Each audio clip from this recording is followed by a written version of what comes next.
Bonsoir à tous, bienvenue dans votre émission La Réunion Léla. On va se poser la question de, encore une fois, dans quel état d'esprit sommes-nous? Qu'est-ce qu'on peut faire pour lorsque la sortie du Covid se confirme, on soit peut-être pas prêt, mais qu'on soit pas dans cet état négatif quelque part. On en parle dans Causement Réunionnais.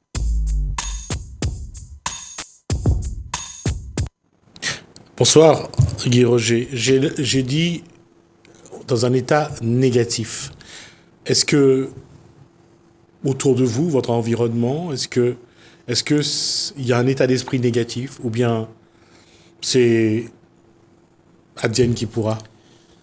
Je crois que le négatif arrive quand tu es toi-même négatif, quelque part. Mais si tu n'es pas négatif, si tu es dans un esprit joyeux, quand tu vas rencontrer les gens, tu auras l'impression que tout le monde est joyeux. Alors, comment faire pour rester joyeux quand on porte toutes ces choses de la vie qui, à un moment donné, s'accumulent, se répètent, et il y a plus ces moments de plaisir, ces moments d'être joyeux. Il y a que des choses négatives qui se répètent. Comment faire face à ce moment-là? Je crois que, tu vois, tous ces moments qu'on vit là, comme tu dis, qui se répètent, il faudrait peut-être se poser déjà la question, pourquoi c'est comme ça? Pourquoi on répète les choses? Qu'est-ce qui fait qu'on répète les choses? Qu'est-ce qui fait qu'on soit dans l'habitude, le train-train, et que toutes ces choses-là se répètent et nous donnent une vie médiocre et monotone? Et si on voit ça, si on peut comprendre qu'est-ce qui se passe, peut-être qu'on pourra garder son sourire et garder sa joie d'être. Parce que c'est le fait de ne pas comprendre, parce qu'on est subjugué, on est envahi de ces choses-là, et on ne sait pas quoi faire avec tout ça. Et ce n'est qu'un exemple. Je ne prends pas l'exemple pour critiquer les personnes qui le font. Actuellement, un des sujets récurrents sur la ligne d'information en métropole, c'est les repas clandestins, les restaurants clandestins. Un ancien ministre a reconnu qu'il a participé à un de ces repas clandestins. Est-ce qu'il faut sanctionner parce qu'il n'y a pas le respect des règles, ou est-ce qu'il faut aussi regarder le fait qu'il y a aujourd'hui un ras-le-bol? Il y a une envie de retrouver des moments de vie, de retrouver un peu de plaisir. Tu sais, on est dans un monde de sanctions, qu'on aime ou pas. Hein, on fait quelque chose qui n'est pas éthique. On va venir te sanctionner, on va venir te juger. Et si c'est encore plus grave, on va te mettre en prison. Hein? On va te demander une amende. Donc, toutes ces choses existent dans ce monde parce que nous avons un monde corrompu où existent les lois qu'on doit garder pour pouvoir vivre de manière éthique, parce qu'on n'est pas éthique. Donc, on a besoin de lois contre les corrupts, ceux qui corrompent, tous ces gens qui font des choses contre la liberté des autres, tu vois. Donc, on est dans un monde comme ça. Et il ne faut pas s'étonner que ça se passe comme ça. Mais si toi, encore par-dessus, tu viens condamner tout ça, eh ben, en fait, tu fais partie du système. Et le système roule encore. Parce qu'il y a quelqu'un qui viendra condamner. Oui, mais quand on met à l'index tous ces gens qui ont été mangés dans ces différents repas clandestins, restaurants clandestins, on les culpabilise. Qui a raison? C'est celui qui culpabilise ou c'est lui qui a vécu la chose? Le problème, on est dans un tel contexte où tout est plus ou moins brouillé. On ne sait plus qui a tort, qui a raison, qui commet la faute, qui commet l'erreur ou qui a raison. Est-ce que la loi doit toujours avoir raison, quel que soit le contexte? La seule loi, à mon sens, Gismi, c'est la loi d'aimer. Okay? La seule loi qui devrait exister dans cette planète. Maintenant, ce n'est pas le cas. C'est un peu... Ce que je dis, c'est peut-être idéalisé, mais pas vraiment. Parce que la seule chose qui puisse nous rendre tous égaux, c'est qu'il y ait un peu d'amour dans les différences. C'est-à-dire qu'on a un monde de différents. Il y a celui qui se permet et l'autre qui ne se permet pas. Et on se permet donc de rentrer en bataille l'un contre l'autre et faire un monde qui perpétue cette bataille. Et dans cette bataille, il n'y a pas d'amour. Il y a toujours plus de problèmes. Moi, je dis, mais attends, on est en train de perpétuer le problème, on est en train de perpétuer tous les problèmes que l'on a et on est en train de se vautrer dedans. Moi, je dis, arrête, vis ta vie. N'accuse personne. Ne demande à personne d'être ce que tu aimerais qu'il soit. Sois toi-même ce que tu aimes. Et là, si tu commences à vivre comme ça, tu n'es pas là pour changer le monde. Tu es là pour que tu puisses te sentir bien, te sentir dans la joie. Et c'est cette joie qu'on disait au tout début que tu peux garder, parce que si tu n'as pas cet état d'esprit pour avoir cette joie, eh bien, quand tu arriveras devant quelqu'un, eh ben, tu vas lui insuffler toutes tes pensées négatives. Et c'est ce qui se passe dans notre monde. On se donne tous et chacun nos pensées négatives. On se fait peur les uns aux autres. On se condamne les uns aux autres. Guy Roger, il y a un moment où on n'a plus ces certitudes. On n'a plus nos certitudes. On n'a plus cette façon positive de regarder. Quand la vie... Et là, je parle bien sûr de ce contexte Covid, ce contexte sanitaire qui nous a pris une part de nos libertés, qui a pris une part de notre façon de vivre, qui a pris une part, même si ce n'est que illusoire parfois, même si c'est critiquable, mais en nous prenant cette façon d'être, de vivre, d'apprécier la vie, oui. Il y a un fait, c'est qu'à l'intérieur, on ne peut que noircir le tableau, on ne peut que développer de la négativité. Oui, ben c'est ce qui se passe. Oui, on fait ça. On fait que noircir le tableau par nos peurs, par nos envies, par nos demandes et nos demandes d'être libre aussi. Parce qu'on n'est pas libre, donc on noircit le tableau. On dit, moi, je veux être libre. Et donc tout le monde veut ça. Et qu'est-ce qui se passe? C'est qu'on combat tout ce qui nous empêche d'être libre. Qu'est-ce qu'on combat? Eh bien, les règles, tout ce qui a été mis en place, parce qu'on ne veut pas subir. Mais tu vois, ce que tu subis, ce que tu subis là, quelque part, c'est un bienfait. Parce que tu es en train de détruire la planète. Parce que tu es à un but toi-même, tu veux toujours gagner plus, tu veux toujours faire ça. Et s'il n'y avait pas le Covid, où allait-on? Où est-ce qu'on va? La planète est en train de se détruire parce que nous sommes tous à un but de nous-mêmes et nous voulons toujours plus de plaisir sans cesse et jamais sans fin. Et donc moi je dis, tu vois, il faut regarder tout ça avec un œil explorateur, un œil d'observateur et de voir qu'est-ce qui se passe. Pas de subir la chose, mais voir qu'est-ce qui se passe. Voir que nous sommes dans une transformation humaine. Nous sommes dans une transformation de la psyché. Tu sais, la psyché, c'est la conscience. Qu'elle soit consciente ou pas consciente, mais c'est la psyché, tu vois. Et toute cette ampleur-là, ce que nous sommes, la pensée, nos émotions, tout ça, c'est en train de passer à travers un moulinex. Mais nous ne voulons pas ça. Mais c'est en train de le faire. Et nous sommes en train d'apprendre, chacun d'entre nous, comment sortir de là victorieux, dans le sens victorieux, non pas pour avoir ce que je veux, mais pour peut-être abandonner le fait que j'étais en train de détruire la planète. Tu vois le problème? C'est que nous sommes en train de faire quelque chose, nous l'avons toujours fait, mais c'est inconscient. Parce que l'inconscience fait que tu fais des choses pour ton plaisir, mais tu ne vois pas les répercussions de tout ça. On veut détruire la planète pour gagner le meuble en tech. Tu sais, parce que mais c'est légitime, je dirais. J'ai de l'argent, je vais acheter ça. Mais je détruis la planète. Et ça, tu vois, tant qu'on n'aura pas se rendu compte, on ne va pas rendre compte à la vie elle-même. Eh bien, tu vois, tu vas subir. Tu vas être malheureux.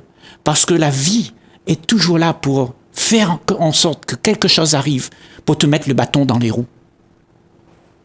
C'est ça, la vie qu'on vit maintenant. Et c'est ça qu'on veut sécuriser. On veut sécuriser nos modes de vie. Avec plus de sécurité, une alarme pour ma maison, plus d'argent, plus de moyens, plus de routes, plus de voitures pour nous sécuriser. Mais on ne se sécurise pas, on se crée de l'insécurité en plus. Donc ça revient à cette posture-là, c'est de se dire, aujourd'hui, qu'est-ce que je dois faire ?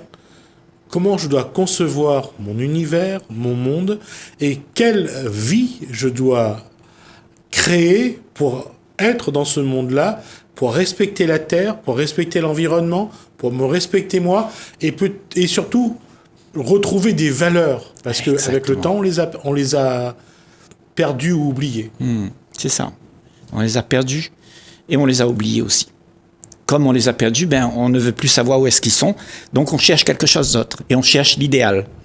Mais l'idéal n'existe pas. On peut se faire un monde idéal, et c'est ce qu'on a fait d'ailleurs.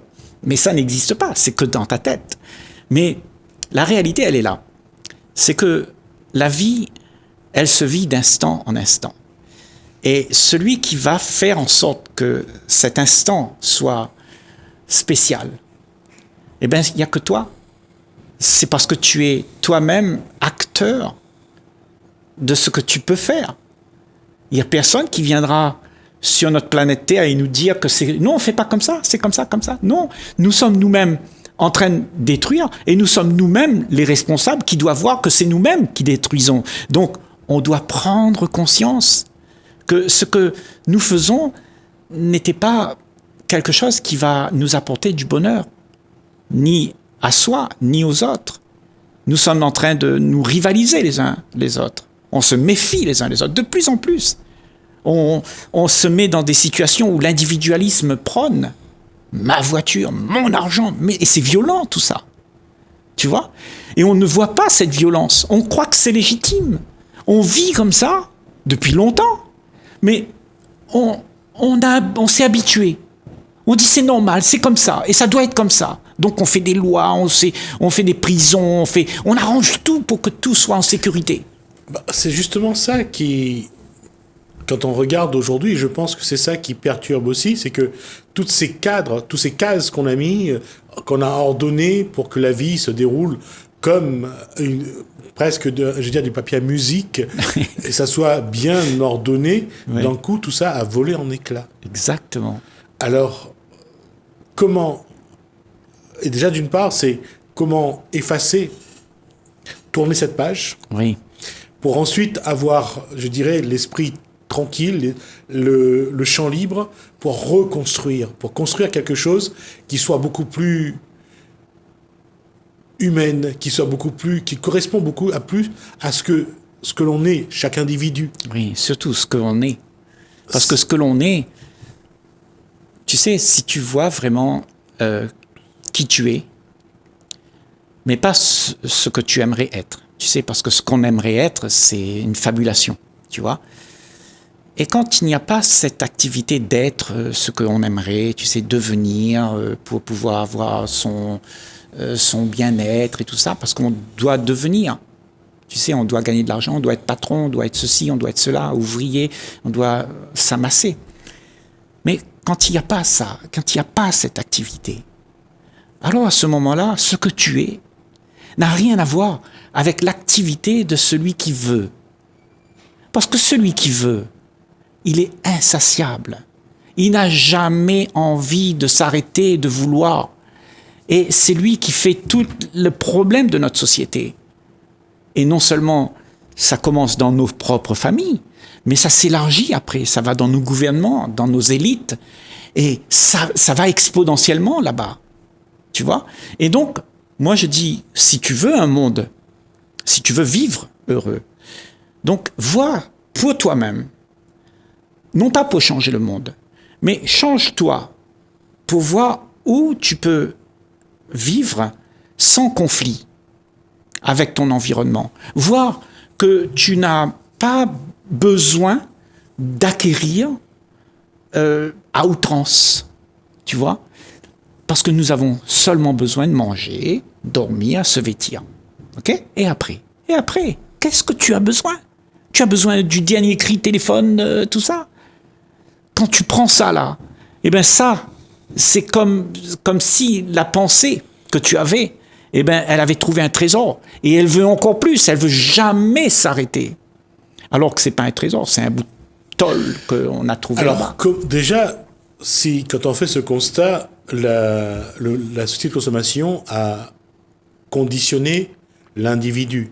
Aujourd'hui, tout le monde croit qu'ils ont besoin pour vivre d'un smartphone, d'avoir un écran plat, d'avoir... Oui. Il y a une grande arrogance. Oui. L'être humain a été conditionné pour devenir cette machine qui veut d'autres machines. Exact. Ouais. D'accord ? Comment se déconditionner ? Comment faire en sorte pour que comme on doit sortir de la drogue, comment faire pour trouver le bon remède pour qu'on arrête d'être accro à cette drogue ? Tu sais, je vais te mettre ça dans un contexte. Tu vois, la drogue, elle n'est pas complètement néfaste. C'est la façon dont on l'utilise, ok ? Parce que une drogue peut être un médicament aussi, oui, pour guérir. Mais quand tu le prends à des doses importantes... De toute façon, la morphine, c'est comme ça que c'est devenu une drogue. On a commencé à le donner aux patients, mais après, on a augmenté les doses, et ils se sont donc... sont devenus donc addicts à la drogue, et après, ils en avaient plus besoin, non pas pour la douleur, mais plus par besoin du corps. Le corps avait besoin de cette drogue. Voilà. Et comme on parlait du téléphone, de tout le matériel qu'on a, les gadgets qu'on a, c'est pas tant les gadgets qui est grave. Parce qu'on peut utiliser. Moi, si j'ai besoin de téléphoner quelqu'un, je vais pas prendre ma voiture, aller le voir, je vais juste le téléphoner. C'est plus pratique. Hein? Tout à fait. Mais, tu vois, on est rentré dans un monde où tout ça, c'est devenu quelque chose pratiquement d'obligatoire. Si tu l'as pas, eh ben, tu es nerveux. Parce que tu n'es pas comme l'autre. Tu vois ? Donc, moi, je dis que tout ce qu'on a créé, nous, l'être humain, avec l'intelligence de nos propres pensées, c'est OK. Une voiture, c'est bon pour rouler, pour faire monter les pentes, tout ça. Oui, il faut prendre une voiture. Mais c'est le fait de prendre plaisir, et ce plaisir te fait avoir plus encore, toujours mieux, toujours encore plus, et tu es jamais satisfait. Mais c'est le fait de se satisfaire de tout ça qui est grave. Si on écoute ce qu'il vient de dire Roger, je veux dire, ce qu'on satisfait, c'est pas l'envie d'avoir, c'est l'envie d'être comme les autres. Oui, c'est ça. C'est là le problème. Ouais. On n'a pas envie d'une voiture parce que... Enfin, parfois, on n'a pas envie d'une voiture seulement pour avoir envie d'une voiture. C'est parce que le voisin a la même et qu'on veut acheter une plus belle pour lui montrer... qu'on est aussi bien que lui, sinon qu'on est mieux que lui. Ouais, tu sais qu'on vit dans un monde d'apparence. Oui. Hein? Donc l'apparence fait que quand tu es bien placé, eh ben, ça te donne de la reconnaissance. Okay? Et cette reconnaissance te réconforte. Tu vois, on est réconforté par le regard de l'autre qui ne va pas te juger. Et tu vois, c'est ça le problème. Le problème, ce n'est pas toute la diversité de nos gadgets et tout ça. C'est le fait que tout ça est devenu une arme contre nous-mêmes. On utilise tout ça pour se détruire les uns les autres. Déjà, on utilise tout ça pour se fliquer les uns les autres. Regarde aujourd'hui dans le monde, hein, tout est fliqué. Tu n'as plus le droit de tousser. Tout le monde sait que tu as toussé. Tu vois ? Et tout ça... ça va pas à l'encontre de l'harmonie de l'homme sur cette planète, tu vois. Et c'est l'harmonie qu'on a besoin. On a besoin de trouver, à travers tout ce qu'on vit là maintenant, de retrouver la vie pas la vie qu'on aimerait, mais la vie qui existe. Mais diviser l'être humain, c'est ce que font ceux qui ont les moyens. Ceux qui sont les plus riches de la planète utilisent tout ce qu'ils peuvent pour diviser les êtres humains. On le voit avec le Covid. On voit les actes anti-musulmans, anti-chinois. Là, je parle du territoire français. Et ça se multiplie. Et c'est un paradoxe. Au moment où on doit tous être plus solidaires, l'être humain montre ce qu'il a de plus moche en lui, de plus néfaste en lui, c'est de regarder l'autre en disant lui, il bouffe mon air, lui, il boit mon eau, lui, il prend mon manger. Et c'est ça qu'on voit actuellement. Oui. On exacerbe ce qu'on a de moins bien en nous dans les moments les plus difficiles. C'est ça. C'était vrai au temps de la guerre, où on se battait pour un bout de pain. C'est vrai dans les temps difficiles, où il y a la maladie, et on le voit encore aujourd'hui, même si les gens ne meurent pas de faim systématiquement, mais ça n'empêche pas que ce qui remonte en eux, c'est pas joli. Tu vois toute cette division qui est dans le monde là, qu'on voit, toi et moi, hein, on peut le voir parce qu'on est séparés. On divorce, on fait des guerres, on se méfie les uns les autres. Tout ça, c'est de la division. Mais, à mon sens, est-ce que c'est une réalité ? Parce que la réalité qu'il y a, c'est pas la division. La réalité qu'il y a, c'est que nous sommes tous un. Nous ne pouvons pas être divisés. Mais notre tête nous a divisés. Les pensées que nous avons dans notre tête a trouvé le moyen de dire mais lui c'est américain, lui c'est chinois, et donc il y a une différence. Ça devient ton pays, mon pays, son pays, ça devient elle, moi. On se divise. Mais est-ce que c'est un fait ça ? Est-ce qu'on est divisé ? C'est des histoires qu'on se raconte. C'est faux. Mais tu vois, ces histoires sont devenues des conditionnements, tu vois, et qui se jouent dans l'illusion. Et on se crée des illusions que si je suis comme ça, eh ben je serai mieux. On a comparé. Juste le fait de comparer crée la division, parce que quand tu compares, eh ben dans la comparaison, il y aura le but à atteindre de ce qui est valorisant. Tu vois ? Et quand tu fais ça, eh ben tu divises. Moi je demande, est-ce que c'est possible pour nous les humains de vivre cette vie sans jamais se comparer, sans jamais se juger ? Pourquoi je le ferais ? Parce que ma tête est conditionnée. Mais c'est un conditionnement, ce n'est pas une réalité. On ne peut pas être divisé. C'est ma sœur, c'est mon frère. Le monde, c'est moi. Je suis le monde. C'est un fait, ça. Tu vois ? Mais... Donc la question, c'est de savoir, et pour affronter ces moments qu'on vit depuis maintenant plus d'un an, est-ce qu'on n'a pas commis l'erreur justement de ne pas se dire c'est peut-être le moment d'être un peu plus solidaire, de se serrer un peu plus les coudes, d'affronter ces situations-là ensemble. Et on l'a fait chacun de son côté. Et ça a apporté aussi cette situation-là. Voilà. On aura l'occasion de revenir la prochaine fois justement sur le comportement à avoir, comment recréer les liens, on en reparlera dans la prochaine émission. Merci Guy Roger pour ces éléments. On va nous faire une pause, on se retrouve juste après.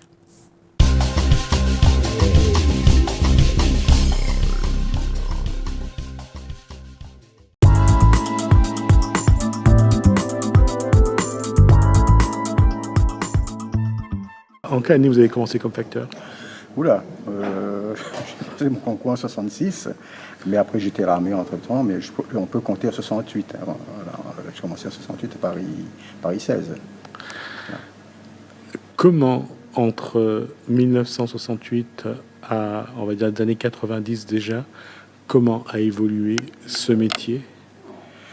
Il a évolué surtout par les réformes qu'il y a eu de la part de la direction des PTT dans le temps. À chaque fois qu'ils faisaient une réforme, c'était pour reprendre quelques droits qu'on avait. Et bien sûr, ça a évolué. On peut citer quelques exemples. Le facteur, avant, il allait chez les gens. Il allait porter la lettre, etc. Les mandats, l'allocation familiale, les pensions de vieillesse. Aujourd'hui, tout est viré. Ça, c'est pour exemple. Maintenant, la Poste elle-même, la direction, elle veut, dans tout le temps qui est passé, elle veut diminuer la masse salariale. Et pour diminuer la masse salariale, elle fait des réformes. Elle fait des réformes. Et là, c'est sur le dos des facteurs, des agents du guichet, et surtout le personnel. Voilà. À partir des années 90, on va dire juste avant, on va dire des années 60 à 90, le facteur faisait presque partie de la famille, de toutes les personnes de sa tournée étaient presque sa famille. Le facteur avait vraiment un rôle particulier. Particulier, oui, effectivement. Ben, on était un peu les confidents et aussi, bon, ben, il fallait rendre service, surtout à La Réunion où il y a une population qui était pas très informée. Et moi, j'étais du côté de Sainte-Rose où beaucoup de gens étaient illettrés. Ben, il fallait tout remplir, il fallait tout, les papiers de sécurité sociale, les mandats d'EDF, tous les paiements qu'ils avaient à faire, que ce soit les cécités ou autre, ben, c'était le facteur qui remplissait les papiers. Et ben, ça crée quand même un lien assez très très proche. Et je vais vous dire, depuis 2002 que je suis en retraite, même maintenant, je suis encore accueilli comme il faut là-haut. C'est ça qui est étonnant, c'est la place qu'avait le facteur. Le facteur payé la facture d'eau, amener les mandats, récupérer, livrer les colis de la Redoute, de Trois Suisses. Vous aviez quand même, le facteur était vraiment impliqué dans la famille, dans la vie de famille. La vie de famille, oui, bien sûr. Et disons que il y a pas seulement ça, mais disons il y a aussi le fait on causait. Tout le monde avait un souci avec qui il pouvait raconter, décharger son cœur, c'était le facteur. Alors on était au courant un petit peu de tous les malheurs. Assez souvent, on apportait des solutions en parole, bien sûr, comment faire, comment ne pas faire, etc. Mais maintenant, après, beaucoup de choses restaient sans solution. Parce que là où j'étais, moi, il y avait quand même une grande misère. Et il y avait beaucoup de problèmes par rapport à ça. Et à ce moment-là, on ne pouvait absolument rien faire. Je me souviens également que le facteur avait droit à une part de gâteau d'une communion, d'un mariage, avait droit à une boisson, Non seulement on avait droit, on était invités. On était invités au mariage. Ben oui, ça c'était clair. Mais si vous voulez, bon, c'est peut-être pas à dire, mais enfin, moi-même, je transportais les marmites de Piton-Saint-Ouen jusqu'à Bois-Blanc. Je transportais le lundi matin, il fallait faire le contraire, parce que bon, ben, voilà, c'était rendre service, mais on participait un petit peu aux fêtes, mais bon. Vous étiez vraiment dans la vie de famille, je disais. Oui. C'est pour ça que même aujourd'hui, quand je vois des gens là-haut, ben, je sais pas, je suis accueilli, quoi. Je suis vraiment bien encore. Ces gens. Vous restez... Autant, ça fait depuis 2002 que je suis en retraite. Vous restez un membre de la famille. Je dirais un membre de la famille. Et pourquoi je dis ça? Parce que aujourd'hui, le facteur n'est plus ce qu'il était, n'a plus le même statut qu'avant. Ben, disons que moi, je vous dis, par rapport aux réformes qu'il y a eu, il n'y a plus le contact direct, c'est-à-dire qu'on allait payer, par exemple, un mandat, on rentrait, on causait, on payait les allocations familiales, c'est pareil. Il y avait un temps, on rentrait dans les cours, il n'y avait pas de boîte à lettres. Il n'y avait pas de boîte à lettres. On était obligé de porter à chaque client la lettre à l'intérieur. Ou alors, ben, les gens venaient aussi sur le bord chemin nous servir, parce que moi j'étais en camionnette. Ils venaient sur le bord chemin. Mais le fait de rentrer dans la maison, de causer, de boire un coup même aussi, hein, il faut le dire, et ben, ça nous impliquait franchement dans la famille. Voilà. Aujourd'hui, les facteurs n'ont plus ce statut. Ça a totalement changé. Ben, disons que, bon, déjà, ils ont plus trop le contact avec les gens n'existe presque plus, puisque il y a une boîte à lettres sur le bord de la route, et parfois c'est une batterie qu'il y a dans le village. Là aussi, c'est une réforme qui a été faite pour rallonger tout, économiser du personnel. Et ben, il n'a plus le mandat, il n'y a plus de l'argent à distribuer. Donc, le contact avec les gens même n'existe plus. Moi-même, mon facteur passe à côté de moi, je ne le connais même pas. Il n'y a plus ce lien-là. Alors, bon, mais le temps évolue. je suis pas contre le distributeur de billets du coin, hein, c'est pas ça. Mais maintenant, on aurait pu quand même essayer de faire en sorte que ces liens restent. Des solutions, il y en a, c'est pas moi, plein de solutions il y a, et on aurait pu trouver des solutions pour que les gens restent quand même alliés à leur facteur. Aujourd'hui, quelle doit être la place du facteur dans la vie, dans la société d'aujourd'hui? Comment doit être cette place et comment cette place doit évoluer? Alors, comment doit évoluer ça honnêtement, je ne sais pas du tout s'il faut répondre là-dessus, parce que avec l'électronique, les téléphones, il n'y a plus de lettres d'amour, il n'y a plus de lettres de vœux de bonne année, il n'y a plus tout ça. Alors, on reçoit sur son téléphone ou sur son ordinateur tout le courrier, disons, les factures et tout ce qui s'ensuit. Et à part les contraventions, bien sûr, on reçoit à domicile. Mais bon, c'est comment il va évoluer? Eh ben, il va surtout faire en sorte que, d'ailleurs, la direction s'en occupe, pour que le facteur soit rentable à lui tout seul. C'est-à-dire distribuer des publicités pour les commerçants, pour les magasins, etc. Un facteur, il faut qu'il rapporte sa paye au moins au bureau. Et ça, c'est par la publicité. Moi-même, dans ma boîte à lettres, j'en reçois. Demain, la science évolue, la communication évolue. Alors, tout est, comme je vous dis tout à l'heure, tout est sur le téléphone, tout est sur l'ordinateur. On peut pas. Il y aura le facteur, il va être presque invisible, quoi, si on peut dire. Voilà.